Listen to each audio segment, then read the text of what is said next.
This episode is an interview with Biff, the vegan food entrepreneur and co-founder of Biff's Plant Kitchen. He also happens to be an old mate of mine. I first met Biff in around the year 2000 when we worked together as teenagers at the Hinckley drive-through McDonald's. We'll spare you the stories from back in those days. Biff has an incredibly inspiring story of turning his passion for tasty plant-based food into incredibly exciting brand and business. Biff started on his vegan junk food journey back in 2016, mainly for his own enjoyment, before eventually starting to share his creations on his Instagram account. This led to him eventually starting Biff's Jack Shack, selling indulgent vegan burgers and crispy fried jackfruit from a retro 80s-themed van at festivals, food markets, and anywhere else they could pitch. This turned into bricks and mortar premises in Box Park in 2019, whilst also landing spots on TV and rave reviews from Time Out, GQ, and The Guardian. The brand pivoted during the pandemic, setting up around 40 Biff's delivery kitchens around the UK to bring their creations directly to people's homes. By late 2021, they had become the largest vegan delivery brand in Europe. Their crispy fried jackfruit then started to appear on thousands of other menus around the country, including leading chains such as Frankie and Benny's and Green King pubs. Then finally, in early 2022, they launched their first retail ranges through the Biff's Plant Shack brand.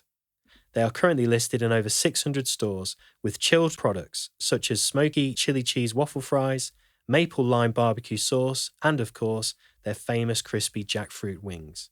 With exciting plans for the near future, I was really pleased to have this opportunity to talk with Biff about the journey so far and how he has overcome the various challenges he inevitably faced. So, here is my interview with Biff. Welcome to Brand New Taste, a podcast for brands in the food and beverage industry, focusing on new innovation and how understanding taste is vital to commercial success. Your hosts are Brandt Maybury and Micah Carr-Hill, co-founders of the leading development agency, Tastehead.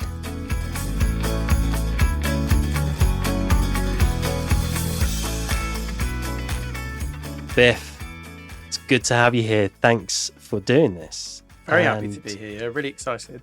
Who would have thought all those years ago in Hinckley McDonald's, cooking Big Macs, sending out regular fries, that both of us would be where we are today. More importantly, where you are today. I can't remember how many years ago it was, but I remember seeing on Instagram that you started putting up photos of food and dishes and sort of healthier twists on things and so on. And then I remember it becoming vegan. I was like, oh, this is like really interesting. And then you started to get more serious about it. And I think you were putting something about, starting to sell these ideas to the world from a stall. Then I randomly bumped into you in Brighton Yeah. and actually saw what you were doing and tasted. And then from that point to where you are now, a lot's happened that we're obviously going to jump into. But cover off, first of all, like, how did it all start? What was the catalyst for it all?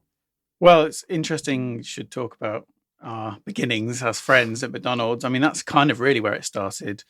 An obsession for burgers, I would say, since then. But it would be remiss of me if I didn't credit my wife, Christa, who is the reason that I actually turned vegan, which was one of the sort of catalysts for the start of this. I'd always been a bit of a home chef and I'd worked in various kitchens, but got out of that industry. But it wasn't until I turned vegan and I realised that there was a huge gap in the market for the particular vegan food or the particular food that I loved, like junk food, comfort food, that sort of stuff. So I just really wanted to set about creating something for me. So initially it was just for me so I could eat well. Pure selfish reasons. Absolutely. And what year was this? This was about 2016 when I first started experimenting with various different types of vegan food. And then jackfruit kind of came along and we'd had it on our travels in Indonesia. And I thought it made a fantastic meat substitute. So I started playing around with making that into sort of chicken burgers and wings, so that style, because that was my favorite thing before I turned vegan. And that's I really what you were missing the most. Oh, massively, yeah. Like I did used to eat the odd KFC fillet towel burger. I'll admit that. But, hopefully people will forgive me that, because now I'm using that, for veganism and for good, and turning it around the other way. So that's really where it started, pretty much self-indulgent. Yeah. And one of the other things that really struck me at the time, and you see it with so many other brands now, but I really see you as one of the first, was kind of the approach that you took with the branding and the marketing, because there weren't many other people back then that were talking about vegan food in terms of it being dirty and junk and indulgent. It was all very pretty poke bowls on Instagram and colourful, exactly, rabbit food and so on. And so I really seem to remember you being one of the first, and it just being so refreshing. And that was with the name, it was with the very sort of retro 80s style that you had. Like, what led you down that path?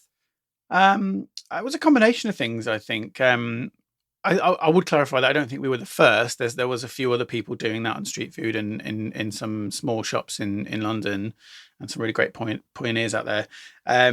But I guess it came about as a collection of my want to recreate things that weren't currently vegan, right? Like diners and junk food and dive bars, and I really like that Americana aspect of things. And I am really into sort of 80s films and stuff. That's the sort of era that I grew up in, and my nickname is Biff, and it has been since the week I was born. And when you put those things together, it really felt like the aesthetic needed to be around that Americana dive bar sort of thing, bit of neon, shock colours. And also we wanted to stand out. Like, we really wanted to stand out, because you're right, there was so much drab, boring greens and browns everywhere. We wanted to be the people that you were like, oh, is that vegan? Oh, okay. And it kind of worked, I guess. Yeah. And hopefully we don't need to explain Biff, Back to the Future. I hope everyone is familiar with that. But, of course. But we are getting to an era where we'll be old soon, and a load of people are saying, sorry, Biff, what? Was that one of those really old movies in the 80s? Yeah.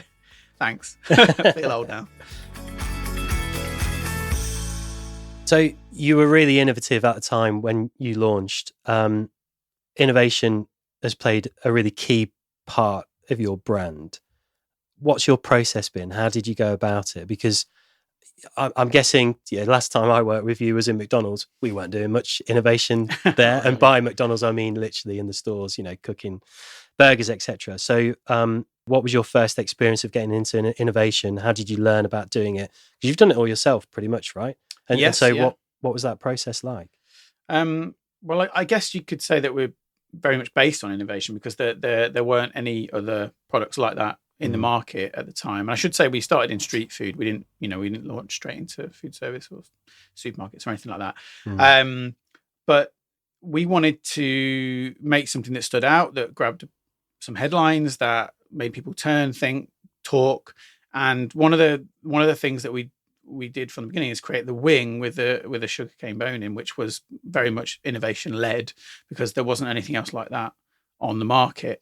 And that was just us thinking about how we can recreate experiences that might give people an idea to make a better choice. So there's always that question about like, oh, why do vegans have to recreate things that look like meat if they don't want to eat meat? Well, it's not that we necessarily, I can't speak for all vegans here, but it's not that we personally wanted to make it look like meat. It's just that we wanted to make the connection easier for non-meat eaters and flexitarian to give it a go, because it looked familiar. And also, again, on the innovation thing, I even then, but also now, experiential eating and experiences are incredibly vital and important, I think. So the sugarcane bone was an experiential thing. It doesn't offer anything taste-wise. It's purely to pick it up and eat it off the bone and then have that experience. So innovation was there from the very start, and that's the very core of the business. A bit of true innovation, as I would say, in terms of it hadn't really been done before.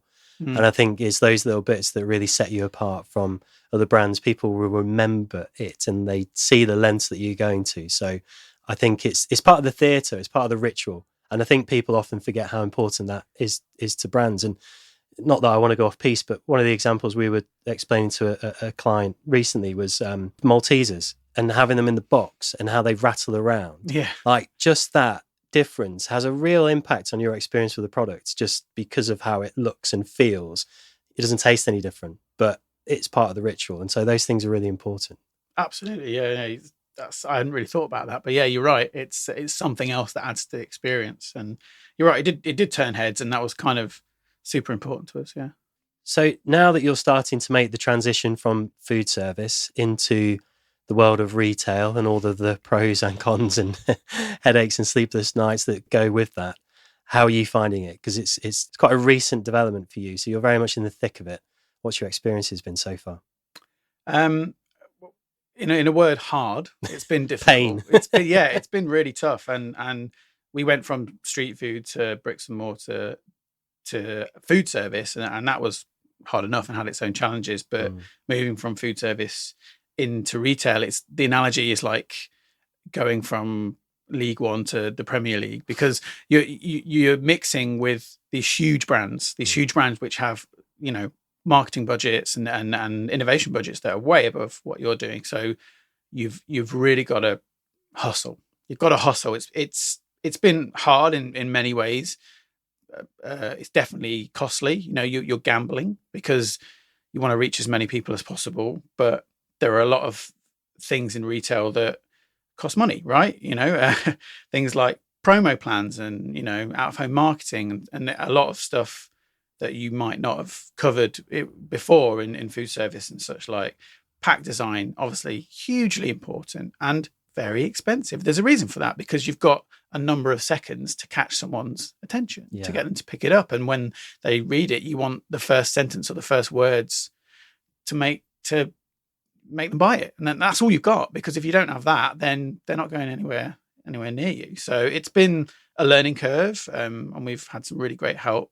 It's been hard, but we're really proud of where we've got, and we're actually mixing with the big boys, as they say. And for a little street food brand out of Southeast London, I think that's not bad. Absolutely inspirational. I really hope. I'm sure many people listening to this will find it inspiring for sure. Talking about sort of challenges and so on, what's the most challenging moment been in the business so far? I'd say that there's sort of two distinct periods, and then most people you speak to in hospitality or anywhere else really will obviously say COVID, of course. There's no way to ignore that, and I'll briefly touch on that and say that at that time we weren't in supermarkets, but we launched our food service product in November 2019, and in February everything turned upside down. But what we had been working a little bit on at that point, and so we went hard on it, was our delivery network for the Biff's delivery site. So we pivoted as quick as we could, created a playbook in very much the same way that we had at McDonald's. And this is where that job really came back to sort of help me. Created a playbook and launched into as many sites as we could with a Biff's menu. So you could get a Biff's delivery. And I think by the end of the year, we went in 2020 from 0 to something like 30 or 35 delivery sites around the UK where you could get a Biff's menu delivered to you. So that was the first one that was really tough. The second one is this one, and we've just touched on it, and that's upscaling to a supermarket launch. Incredibly expensive and an amount of logistics involved that the likes we've never seen before. So I think really tough and expensive, as I've said, but you need to bring on the best people. So we kind of got around that, I guess, by working with some really great consultants and logistics providers, which helped us to scale up really. And scaling up is the word. You really have to get big and get serious when you're getting into supermarkets, because there's a lot to do. and having the right network and support from the right people and businesses is kind of vital to that. Absolutely, yeah. There are things you just don't know, so the unknowns are what you need to get out, and if you don't know them, you need to find someone that does. Right, so that's really important to us, and we've had some really great help in that area. Did you have any sort of surprises in particular? Because obviously many things you're kind of aware of, but was there anything in particular that sort of jumps out as that was a bit of a surprise? Wasn't expecting to be doing that or having to worry about that. I think. And it sounds silly, but now we're in supermarkets, but the in-store advertising and promo plans that you have to, work on and put forward, the cost of those and the margin split, and where you go on promo, and it's very much pay to play. But I mean, that's the kind of that's where we live, and that's why supermarkets are set up so well and can bring in amazing brands and serve people really well with great choice, and that's all very positive. But when you arrive there, having not really known what goes on behind the scenes, it's a bit of a shock, of how much work goes into that sort of thing, how much planning you need for your in-store promo. Yeah, I think I was saying to you earlier that it was only this morning I was talking to someone saying you don't want to rush into getting into the major retailers, because it's easy to go too soon before you've got the budget and the resources to be able to support that launch. You don't want to be one of those brands that gets listed and doesn't really see any major growth in the first 6 months, and so the retailer just decides to switch you out for the next sort of innovative, progressive brand, so that they can constantly be showing their customers that they are looking at that sort of thing. So you want to wait until you've got the budget where you can do promotions, in-store tastings, marketing campaigns, adverts, end of gondola stuff, all of those things. That's really what you want to be able to do when you launch into a major retailer. Yeah, absolutely. And with the plant-based bays, SKU counts aren't necessarily increasing, so you have to mix it with the people that are already there and make it work. Yeah. You're listening to Brand New Taste. Your hosts are Micah Carr-Hill, food scientist, product developer and taste expert, who has held the position of Head of Taste at premium brands Green and Blacks and Corsten Press. And Brandt Maybury, Development Chef, Taste Specialist and Managing Director of Tastehead, leading innovation projects for brands of all sizes. So where do you think the whole vegan/plant-based trend is ultimately heading now? Well, I'd like to think that it's not necessarily a trend. And I say that because what we're finding is that people are eating plant-based not just for the very core of it, which is, to not hurt animals, but also for the environmental side of it, which is obviously becoming very, very apparent right now. Yeah. So I think that people are invested in choosing, lifestyle and making choices in their lifestyle that lend themselves to a plant-based trend. So, we'd like to think that because of that, like it should actually, increase as more knowledge spreads widely and people make different choices and better choices. In terms of specifically the food, what we're finding is there's a lot of very ultra processed alt meats out there right now, all fighting for the same space, right? We all know this. There's so many.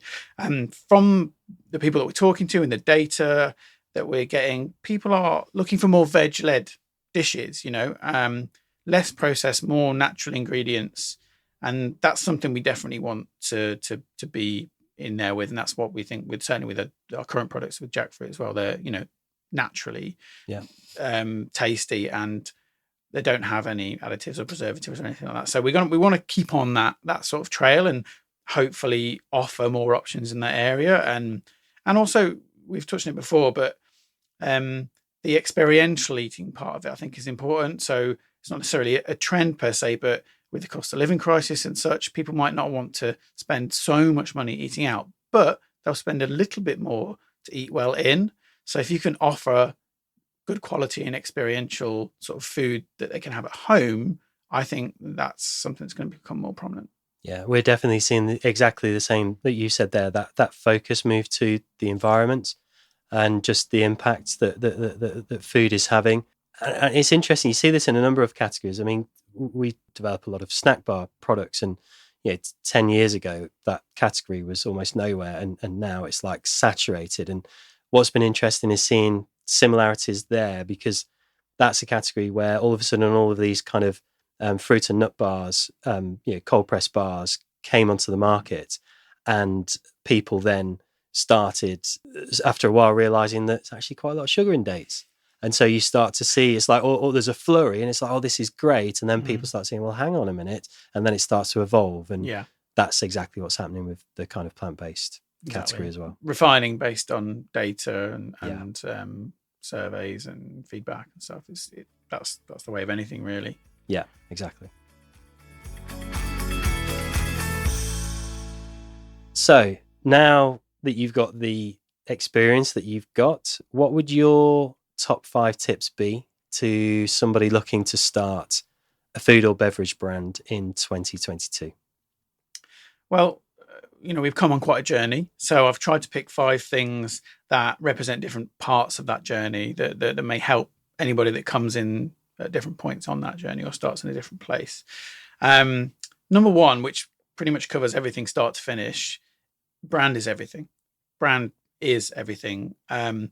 What is your story? You need to find your story and you need to tell it. Find what your story is and tell it. And then within that, find your motivation and tell that. So that's really important. And that runs from the start to the very end. That dictates where you go and what you do. And I think that me personally, as a consumer, I really buy into that with brands that have a story and that tell a story and you understand the motivation why you want to support them. So that's really important. The second one's about innovation. I'd say if you can, and you should, do innovation via research, not just straight off the bat or what you think, because honestly, everyone's different and everyone has different opinions. But you can do that in many ways. You could do that with face-to-face testing. And that's kind of what street food gave us. You get reactions instantly. You're serving someone, you're looking in their eyes, you're seeing what they do when they eat your food. And that is instant feedback, instant research. But you can also use data that you can buy. You can do sessions, tasting sessions, that sort of thing. But that should lead the direction of your innovation. It's really important. Third thing, we kind of touched a little bit on it, but think experiential in this day and age. You will lose if you enter a race to the bottom in terms of quality or anything, because there are people out there that can outspend you and that can outlose money on products than you. And believe me, it's happening. So if you enter a race to the bottom looking for the cheapest and the most basic, you're going to lose unless you have extremely deep pockets. So think experiential. What is that extra sprinkle, that extra dust of fantasticness that makes people pick you over others? And then again, that runs whether you're starting a street food brand or whether you're launching in supermarkets, same process. A more practical one. So in our journey, certainly through food service and supermarkets, there are gaps in our knowledge because we haven't done everything. So when there is that, use experienced consultants, use people that can help you find your way. And that could be through anything from, the more sort of practical logistics end of the situation into innovation, taste, etc. Such people as yourself, I'm not saying that just because you're here, but we've used a plethora of consultants to help us get where we are. And that could be in food innovation or in logistics. And they have really plugged our knowledge gap. As a small brand, you're never going to know everything. So incredibly important. And get them via recommendations. Speak to people in the know. Yeah. Who would you recommend for this? Because you're not going to recommend someone who you don't believe in, because that reflects bad on you. Yeah. So that's really important. So that's number 4. And number 5, I mean, in this day and age, incredibly important, but at any stage, negotiate everything. Negotiate prices, negotiate timelines, negotiate payment terms, negotiate wages with your consultants, negotiate rents. Everything is up for negotiation, and you're really going to need to do that to look after your bottom line. Your margins are already tightening up. So, whilst you might be in a sort of flush period or think, oh, this is already, anything that you can sort of negotiate and get an edge on, I suppose it might turn out to be more important than you might think at the time. Absolutely. Yeah. It all adds up. Yeah. One of the I think is on your second point, one of the things that made me smile is when you're talking about getting people to taste and try things. We used to do so many events at Green and Blacks where we would be at Taste of London, the BBC Good Food Show, etc. And being Green and Blacks, the brand had enough budget to have quite a large stand. And what was great there was you would put various sample stations around the stand. But if you really wanted to know what somebody felt about a new product or a bit of MPD, put it the sample station furthest away from where we were with like our demo kitchen and so on, and just watch people. Yeah. And they don't know they're being watched, and that will instantly tell you the ones where people, you just see their faces, and that's like the most sort of it's gold. Exactly. It's yeah, real. Yeah, 100%. Absolutely. Right, on to some of the more fun questions to just finish up with. What's your desert island dish? And I know what you're going to say here. So go on then. Well, when you sent me the questions, they're all excellent, but you misspelt desert island dish to dessert island dish. And I didn't know whether you meant pick a dessert or... Obviously, that's what I meant. I mean, clearly. So that's what I took it as. Okay. So, or maybe I meant that the island was made out of dessert. Oh, that's another You didn't think option. of that, did you? That's another option. But anyway, go on then. What is your dessert island dish? Actually, on one of the sort of holidays that me and Christa were on, we were in Thailand, and the first time that I ever tried like one of the most basic dishes out of Thailand, mango sticky rice. It was just mind-blowing.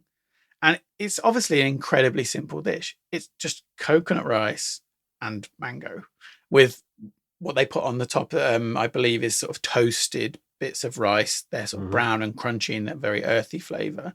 But, you know, that just lends itself to the quality of the ingredients. You're in Thailand, you're eating fresh mango, and it is just phenomenal and better than any mango you've ever had that's been imported to the UK. So mango sticky rice, the first time I tried that, I remember thinking, wow. Yeah, I've heard other people talk about that dish, and I've not managed to get down Southeast Asia yet, and I'm desperate to, for that exact reason. People say like, no, you've not had a pineapple or a coconut or a mango until you've had it there, and the way they prepare it as well. Yeah, it's just amazing. Stunning. The produce is fantastic. Yeah. What about favourite restaurant? Okay, so I'm going to pick two, if you forgive me. I'll allow it. One of them is an all-vegan restaurant in Hackney Wick called Mother. Great guys, known them for years. They've been around for nearly as long as we have. Just such great taste, great ingredients, great produce. They're not specifically locked into a particular dish or a particular region, but all of their dishes are always incredibly well thought out. Layered with flavor, whether it's oils, whether it's little crispy, crunchy bits on the top. They make their own, they ferment their own kimchi. Absolutely fantastic food, and a really lovely location on the canal, just in Hackney Wick there. So yeah, my favorite dish from there is the Bombay potato toasty, which I tend to have for brunch on a Saturday if I'm ever in London, and anything that's carb on carb, I'm thumbs up from me. I agree. It's like if you go to can't remember if it's Hoppers or somewhere, but like a potato dosa or something, and there is something about potatoes in bread. I mean, even the humble chip butty. It is more than the sum of its parts, without a doubt. Absolutely, and it comes with this wonderful coriander chutney, which is incredible. Nice. So that's my vegan-led one, and also one of my favourite. The other one is a place on Commercial Street in East London called Xiam Biang Biang Noodles, and me and Christa, it's one of our favourite places to go. And it's not entirely vegan, but it does a lot of vegan dishes. And it does the hand-stretched belt noodles, which I don't know whether you've had before, but they're really thick. It's from a particular region, and you don't really get them in other sort of Chinese restaurants and stuff. And it's a specific type of dish, but they are fantastic. It's the bite. It's the bite. You think of al dente for Italian food, like it's the bite on the noodles, and they're just really simply served in like chili oil with some like fresh spring onions on the top, and it's just phenomenal. Nice. And so what about a book or a podcast or something else that you find really sort of useful, interesting, that you might like to recommend to the listener? Yeah, absolutely. Again, I'll do a couple if you'll forgive me. Going back to the very start, the book that I used to help me start my street food brand was called Street Food Soliloquy. And it's, I think you still get it. Things may have changed a little bit, but it was just a fantastic book by a street food trader, I think out of Birmingham maybe, who did, I think, Toasties. I've forgotten. We'll have to look that up. But it just explained everything you need to get a street food stall together, you know, from the equipment you needed to a really fantastic equation, which I still use to this day, on how many portions you might expect to sell at a given market or event by looking at how many traders were there versus what the footfall was supposed to be versus what cuisine, and like using little multipliers. And honestly, it really did work for me. So that's one thing. Moving a bit forward to something that's like a bit more applicable now, I do listen to the Secret Leaders podcast, which I find really inspiring. They have, you know, leaders from huge companies, and they're obviously not in the same position that we are, but they do offer like incredible insight into how they got there. I find that really, really fascinating.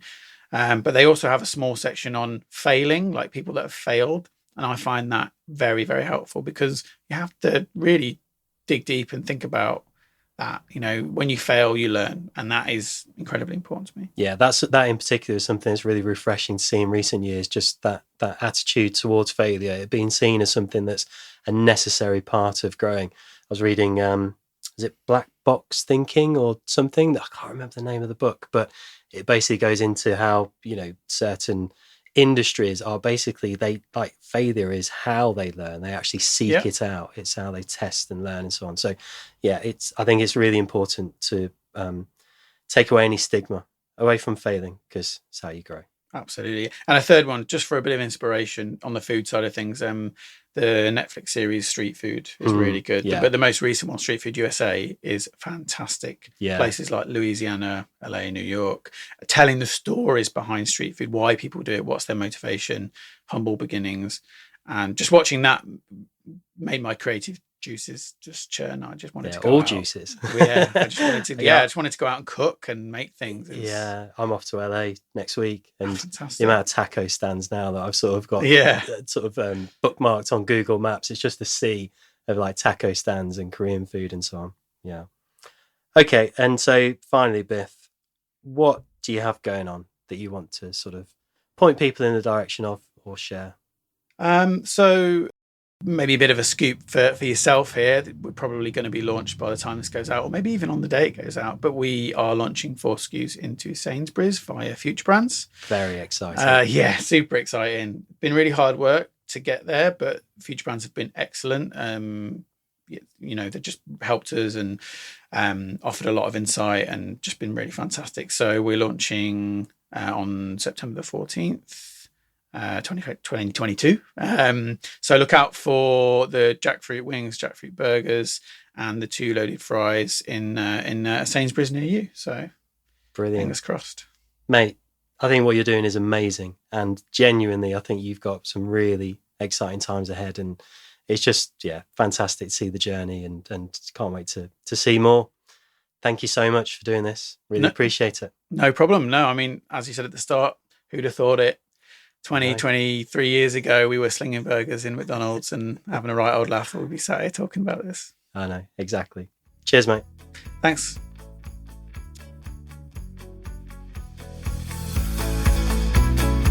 Thank you for listening. If you enjoyed this episode, please like and subscribe. And for more information, please visit tastehead.com. We hope you join us for our next episode.